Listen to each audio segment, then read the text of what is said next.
Hey, good morning, everybody. Welcome back to the channel. So videos are starting to get flagged again, so we're going to have to start using coded language again. So when you guys are in the chat, if you hear me say, for instance, spam, demic, or crapper hole, or juice club, or any of the other coded words that we use, please just give the actual word in the chat if everybody tries to help for all the new people, because I know it can get confusing. We have so much coded language I have to use. You know, it's interesting because here, the last time we had this kind of censorship was in 2017, right after Trump won the first time. It died down a little bit, actually, under Biden. And I'm not saying that they censor less with Biden, but it just goes to show that each side uses the censorship to their advantage when they're in power.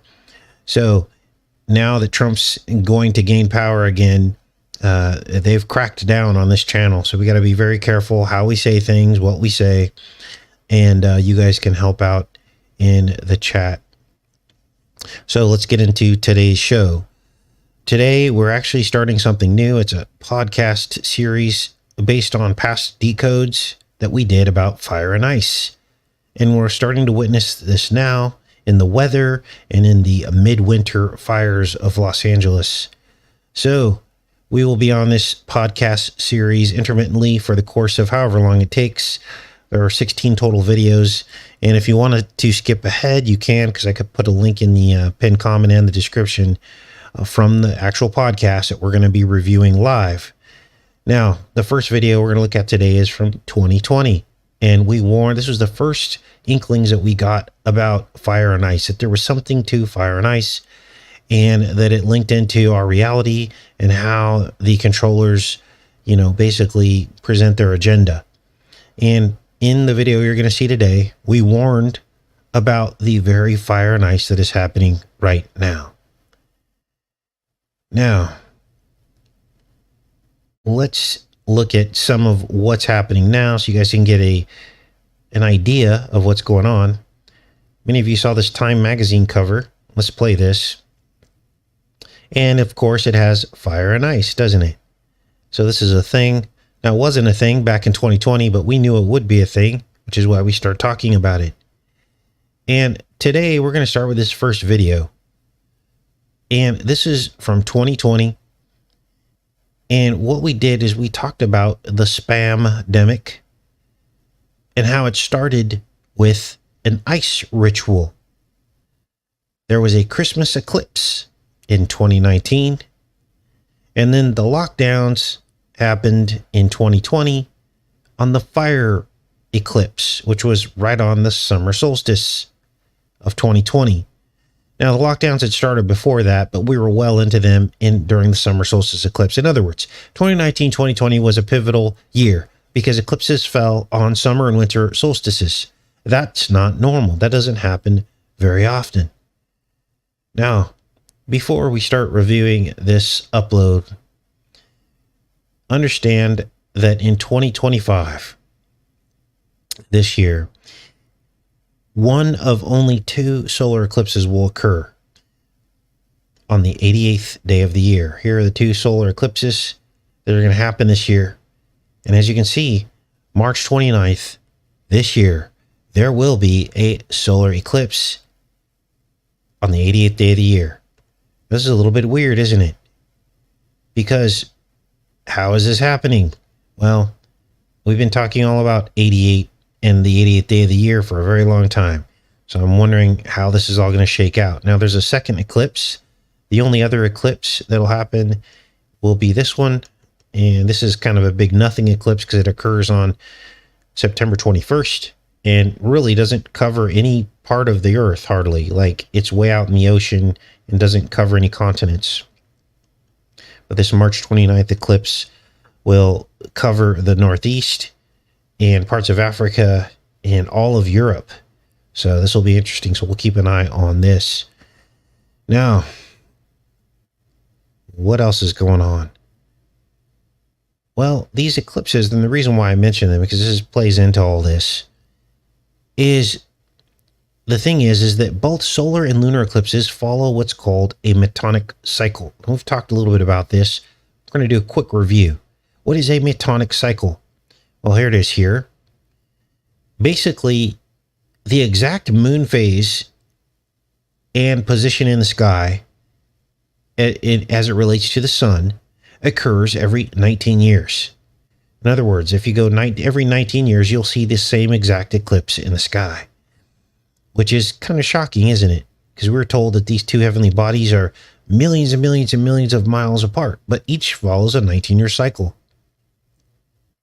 So you're going to hear a little bit of that today as well in this re-upload. Now, this is Max here when he was a baby. Some of you are probably going, who's that cute little baby? That's Max when he was a baby. He's now 25 years old. But in this particular show from 2020, I put him in the sidebar. And let's go ahead and get started, you guys. We're going to go for about another 45 minutes today, maybe just 30 minutes. We'll see how quickly we get through these. We're going to be browsing these. We're not going to watch the whole shows. We're going to browse through them, okay?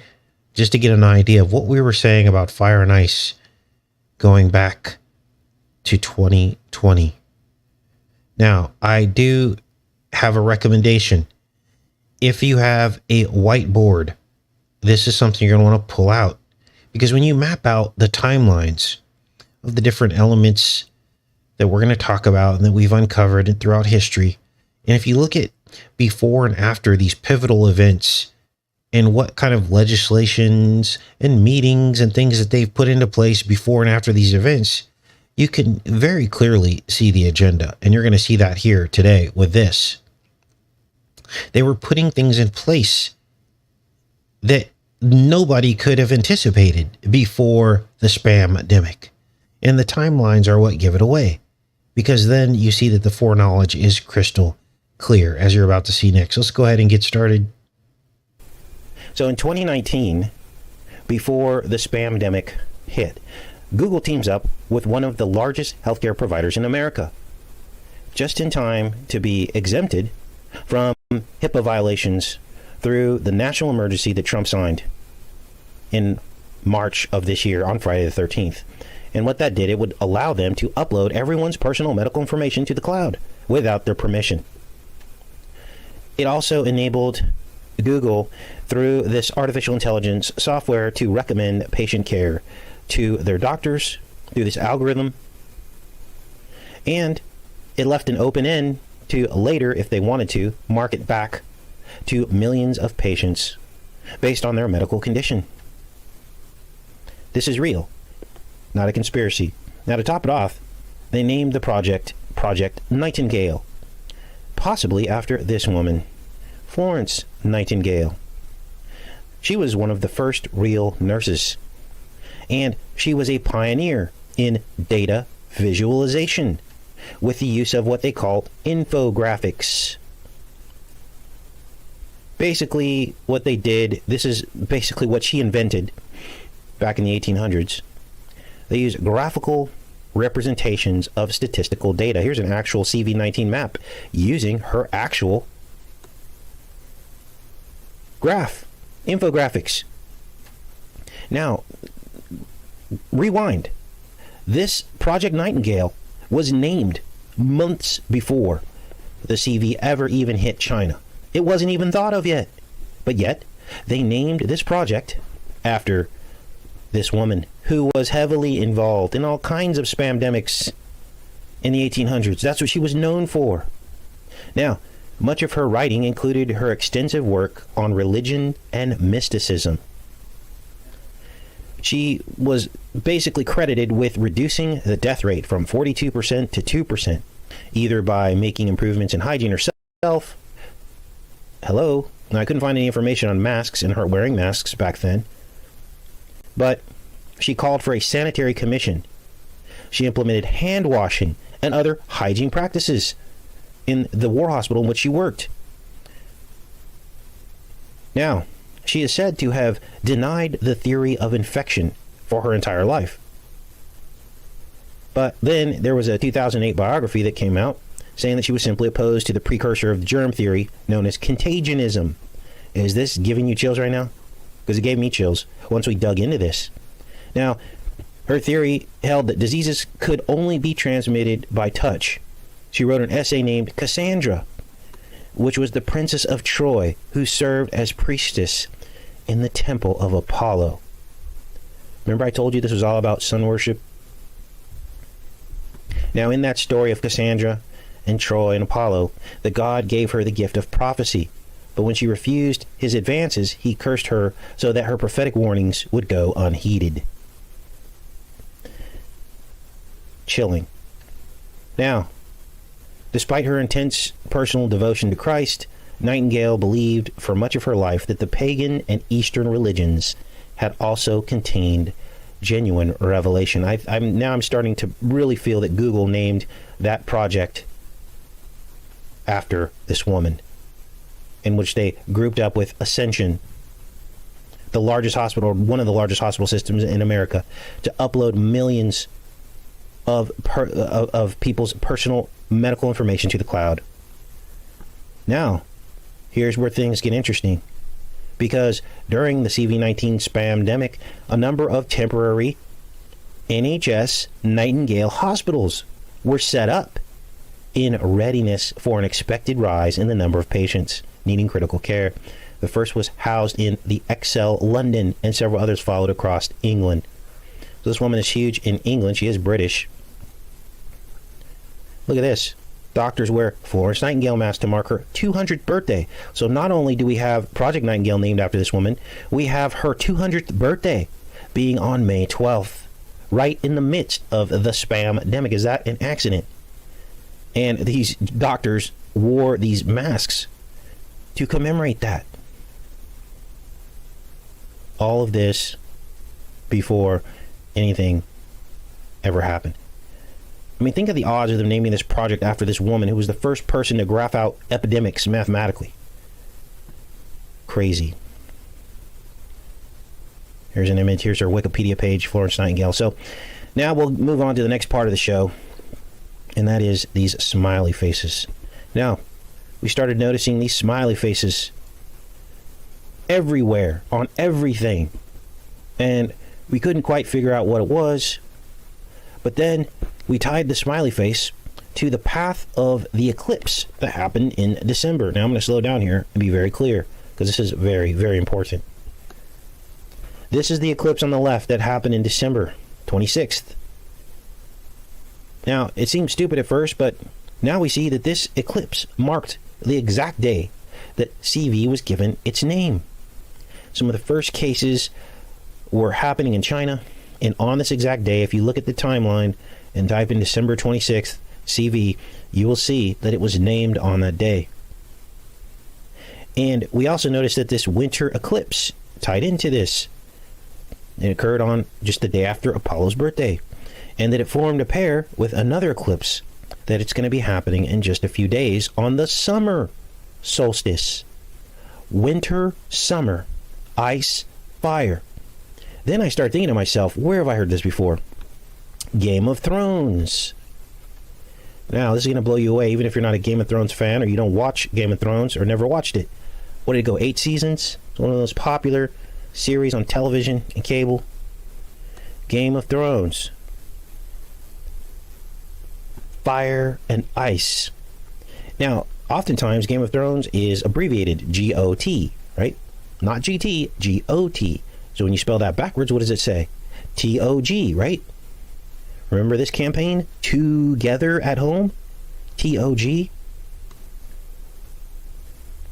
This was the celebrity campaign that tried to convince all of us that we should be happy staying at home. And in fact, Lady Gaga sang the song Smile. Smile by Charlie Chaplin. Then we saw Charlie Chaplin featured in the Joker film, and it was all about everything that's happening right now. Chaos in the streets. So I started thinking more about Game of Thrones, and that the whole theme was about submission, bending the knee. Here's some images of Jon Snow, which was the character in Game of Thrones, and he was supposed to bend the knee to the Dragon Queen, right? This is her here. And he just decided he wasn't going to do it. Something in his heart told him, don't do it. And now all of a sudden, everyone is bending the knee, right? So I started thinking about eclipses in Game of Thrones, because, you know, if this is going to fit, it's got to all fit, right?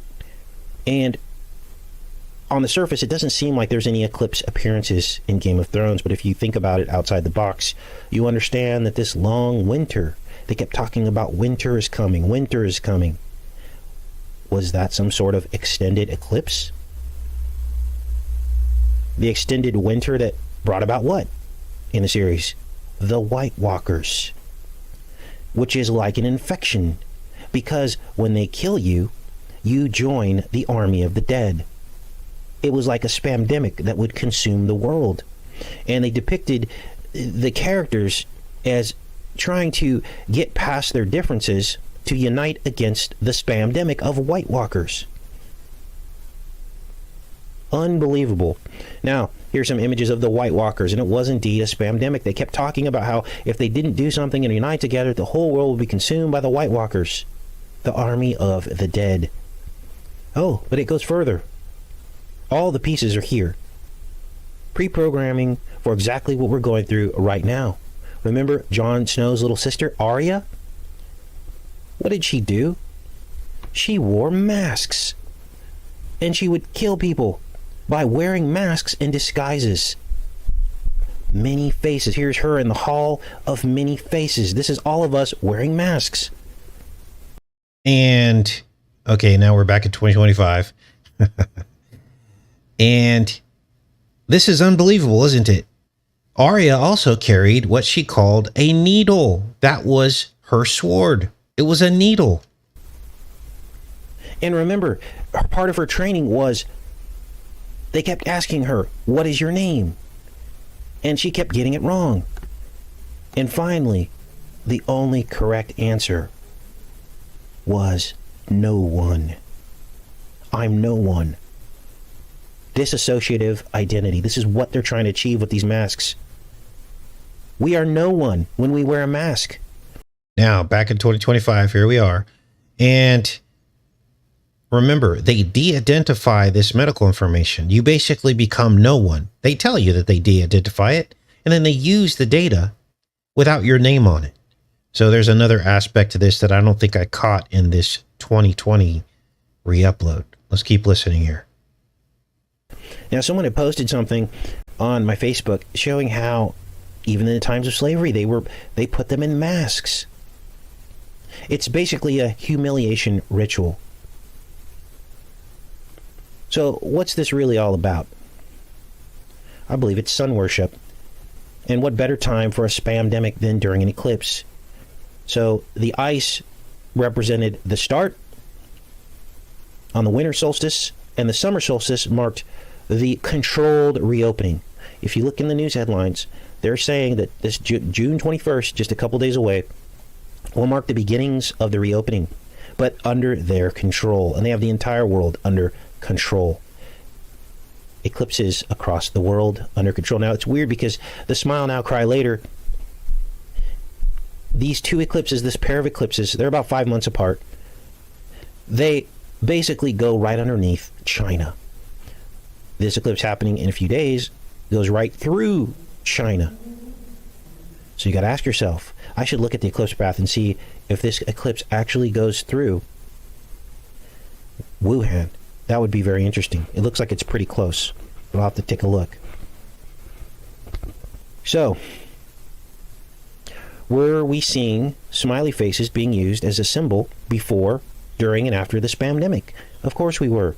We've covered lots of this at length on other live shows on this channel, but I found a few more that I want to share with you right now. This is Avril Lavigne, or I think that's how you pronounce her name. And she did a music video and a song. Remember Blind 11 happened 19 years ago?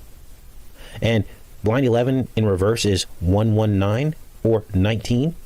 That's what we call a mirror or a loop. You could even refer to it as a time loop. Well, this song by Avril Lavigne happened 9 years ago in 2011. Another Blind 11 synchronicity. The song is called Smile. Here are some screenshots. We know that green represents sickness. And in this shot, XIX becomes the Roman numeral of 19. Her body her in the middle forms the letter I. Now, if you think this is silly, stay with me. Because when you look at the lyrics to this song, she says the word I 19 times. Yeah. Outside of the chorus. So you've got this chorus where she's singing. I'm not going to play the song because this will get stuck in your head. I smile. So she says that. But outside of this chorus, there she says the word I 19 times. And if you're still not convinced, look at the back of this police car. In the video, 0379, that adds up to 19. Now, what is this? Is this some kind of coincidence that I just happened to find?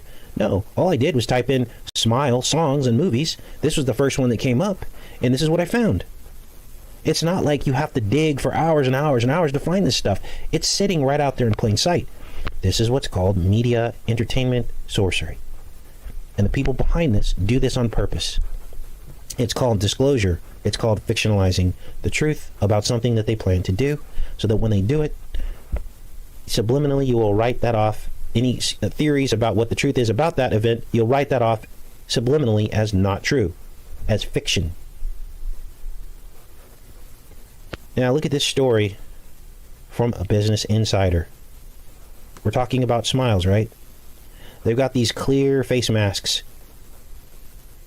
For what? Making it easier to smile. Not easier to see people's facial expressions, but to smile. It's all about smiling. Because it's the eclipse. That's what it's about. It's sun worship. Look at this. Cuomo had some contest, right, for a public announcement. It's called the Wear a Mask New York Ad Contest. And these people came together, and just so happens that one of the winners, two winning videos, one of them was You Can Still Smile by Natalia Bujadelis and Emery Parker. Now, the interesting thing about... So I'll put a link to the podcast, starting with this video that we just watched today. And let me show you. So we're back in 2025 again. Here's the podcast list. There you see we're watching right now the two eclipses, Smile Now, Cry Later, Ice and Fire. And we're going to get into some of these are more recent, and we'll get through those like later in the week. These are like from last year and the year before, but we continued on with the fire and ice scenario. And of course, now we're seeing all this play out as we speak. Tomorrow, though, we will be back with the rise of the technocracy. Trump just announced last week that they are investing $20 billion in AI data centers all over the United States, coming to a state near you, to the tune of $20 billion by a foreign investor from the United Arab Emirates. This is not good. This is another piece to the technocracy. You know, all this cloud storage we talked about with the medical data? Well, some of that might be used in these data centers. And thanks to the subscriber who sent me that information. I was unaware of that. So thank you. We'll cover that tomorrow. We're also going to break down an executive order that Trump passed just before the spam-demic. What was the executive order about in September of 2019? It was all about a coming spam-demic. What are the odds of that? He also met with China around that time frame. We'll talk about all that. I'll show you the executive order. We're going to read it. We're going to read it, and I'm going to show you beyond the shadow of a doubt that these people were planning something. The last thing we're going to talk about tomorrow is this new athlete home invasion robbery phenomenon. And I'm going to tell you what I think is really going on with that. So they're trying to claim these super rich athletes who have endless amounts of money to put in like the best ever, purge home security system, that somehow criminals, sophisticated criminals, have come in and are now invading these, and they're sitting online and watching when the athletes go on away games. Okay, we're supposed to believe this nonsense?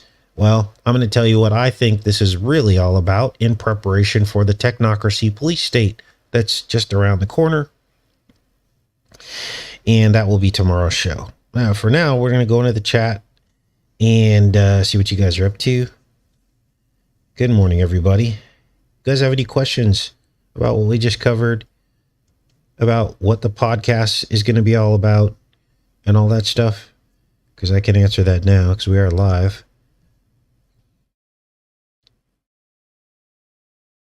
Yeah, isn't it interesting? A lot of these celebrities' homes were magically saved. You know, if someone wanted a video to go viral, they would find all the like aerial image of some of these, millionaires and billionaires' homes, and they would look to see how many homes around it were burnt and how magically the home was saved. And if you could put together a montage of, 100 celebrity homes and then look at whose homes was saved and how they played a part in the agenda, that video would go viral. Now, I don't have the time to do that. That would take me a week to go through all that. But I can imagine that they were selective in whose homes were saved and whose weren't. And I'm not just talking about how much water was used in a fire hose. I'm talking about literally the fire going around some of these buildings magically. So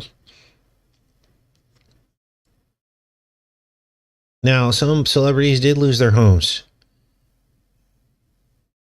So what's up with that? And I believe that this is a controlled demolition of Hollywood. This is what my personal feelings, that essentially what they're doing. Look, let's all be honest here. Hollywood does not have the pull that it used to have. They're not paying the actors like they used to. They'll pay a handful of actors big money. There's like probably 20 or 50 actors that they'll pay millions of dollars per movie, right? But the rest of the actors, they make peanuts. In fact, the guy who did like Amistad and a couple other films, he's been in a lot of films actually. His last name is Hanzu. He's a black dude, and he's a very proliferative actor. In fact, we just covered a series that he was in recently called Wayward Pines. Anyway, he's crime poverty, essentially. He's got, Golden Globes, he's got all these awards, and yet now he can't pay his bills. He says he's been underpaid for the majority of his career. And if we had to be honest with ourselves, we'd realize that essentially Hollywood is a controlled demolition at this point. Okay. Everything is CGI now. They don't make the huge movie sets like they used to. The only films that are doing really well are like the Marvel films, which I don't get that because I'm not a big Marvel fan. It's very difficult for me to decode a Marvel movie because I know everything's CGI. So it's not even real to me. So everything's on a artificial intelligence, computer systems, right? Fake images. This should give you pause because this is where our world is headed. Everything is revolving around the beast. The artificial intelligence, the technocracy is going to be folded right into that. But these actors are not making the money that they used to. The only ones that do are the ones that we have seen clearly pledge their allegiance to the devil through their hand signs and their music videos and things that they say and roles that they play in. It's now a very clear and definitive. Prime example was Nosferatu that we just decoded the other day. I mean, it's just a straight up demonic movie, and you're just like, wow. They used to reserve those to like B-list actors. Now the mainstream actors are getting into these very dark and demonic movies and playing demonic roles, right? So what we're seeing is the controlled demolition of Hollywood. Okay, they still need a few Pied Pipers up there to push, to continue to convince the rest of us about the agenda. But a lot of them are kind of going away. Now, why did this happen? Well, it's the rise of social media. Okay, now here's what happened with social media. In the beginning, it was a free-for-all. Anybody could get on social media and, communicate information, make a name for themselves, whatever their agenda was, whatever a person wanted to do, be a truth teller, that used to be a thing. Well, now they've even controlled social media. So the social media, people are the ones that are actually popular. They're more popular than Hollywood people like Joe Rogan and some of these people. The problem is it's been co-opted. The interests have now infiltrated social media, and now it's fake too, just like Hollywood. So why are they now leading with social media instead of Hollywood? Well, because social media feels more real, doesn't it? It's more convincing. It's more convincing to pass their agenda. This is why so many people believe that Joe Rogan and Russell Brand are truthers, and they're really not. Because if they were, they would be demanding that we as humans be protected from artificial intelligence, right? And they would be calling out these technocrats instead of having them on the show and having a good old time and getting high, right? So that's how you can tell they're fake truthers, but people believe they're real because it's social media. And then they hire people to manage their social media accounts to pretend like they're replying to people in the comment section. You guys, they've made social media so much work. And I'm not complaining. I'm just telling you, it used to be you put a video up on YouTube and people watched it and that was the end of that was it. Well, now you got to manage the channel. And if you don't manage it correctly, it won't go anywhere. It won't be seen. It won't get out to the people it needs to get out to.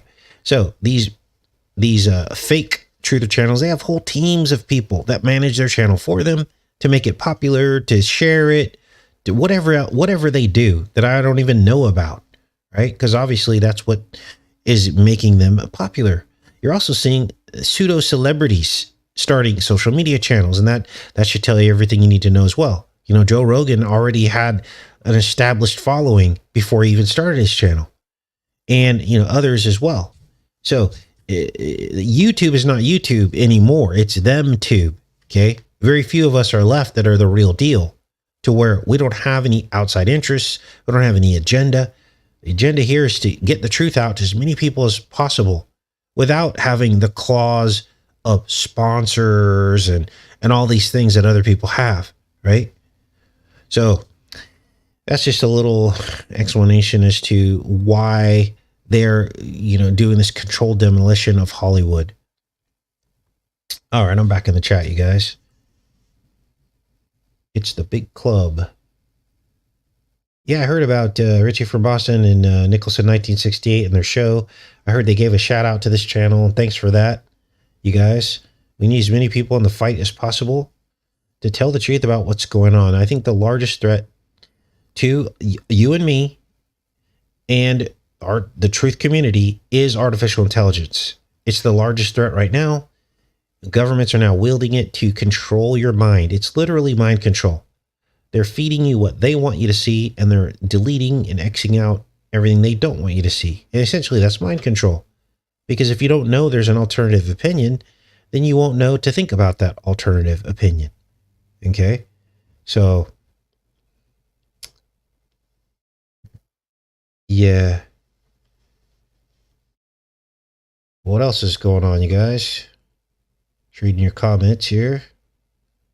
Yes, Keanu Reeves is now playing a demon called Mephisto. You see the problem here? Now, for the last 5 years, what have we been seeing?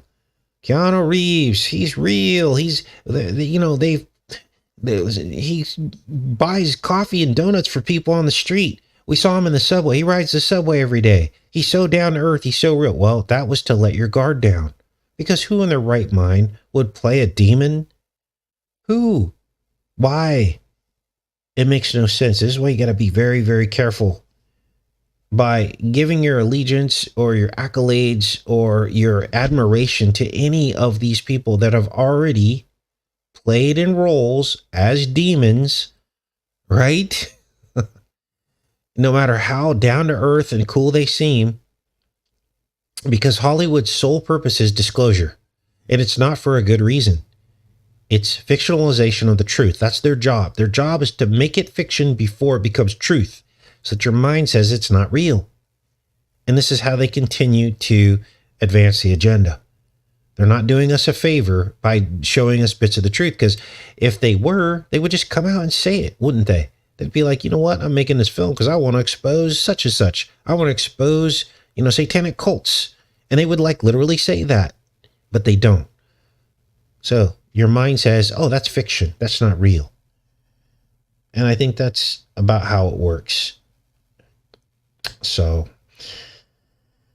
all right. What else, you guys? That was a great comment. Thanks for that. Yeah, I'm to the point now where I'm starting to kind of back off of some of these darker movies. Like we did decode Nosferatu only because that needed to be decoded. But I gave you guys the PG version. I didn't show you a bunch of demonic imagery. I didn't play any of the music. We just looked at what the film meant and what they were talking about. And but you know, it's to the point now where they're trying to trigger people. At this point, they're in our faces with it. All right. Now, some of you are going to want to jump ahead with the podcast series without, the live show commentary, and that's fine. The link again is in the description, and I'll put it in the pinned comment as well after the show. But I appreciate everybody showing up. That's about all I got for you guys today. I'll see you tomorrow with everything we said we were going to cover tomorrow. Much love, everybody. Take care.